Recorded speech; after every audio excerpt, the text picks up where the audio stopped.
Salam dostlar, yenə bugünkü tıxacdan istifadə edib sizə maraqlı bir sistem haqqında danışmaq istəyirəm. Bu sistem istər müharibələrdə, istərsə də mühafizə zamanı istifadə olunan siqnal bloklama sistemidir. Deməli, bu sistemlər necə işləyir? Sadə bir misal üzərindən bunu izah edəcəm. Bildiyimiz kimi, gecə vaxtı ümumiyyətlə, əsasən də hava təmiz olanda biz ulduzları görürük. Ulduzlar öz mövqelərində dayanmasına baxmayaraq, yəni bütün yer kürəsinin ətrafı, göy cisimlər və ulduzlar əhatə olunmasına baxmayaraq, gündüz vaxtı onlar görünmür. Bunun səbəbi isə günəş şüalarıdır. Günəş çıxdıqdan sonra günəş şüaları da elektromaqnit dalğalardır.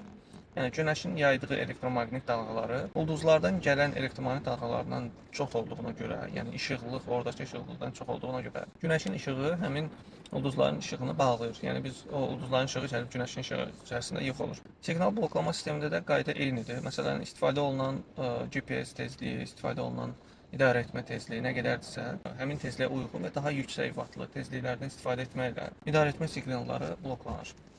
Bu hal-hazırda son zamanların müharibələrində ən çox istifadə olunan silahlardan biridir. Yəni görünməyən silah deyə bilərik buna. Belə dostlar, başqa hansı sistem haqqında danışmağımı istəyirsiniz, hansı texnologiya haqqında danışmağımı istəyirsinizsə, şərhlərdə qeyd edin, araşdırın.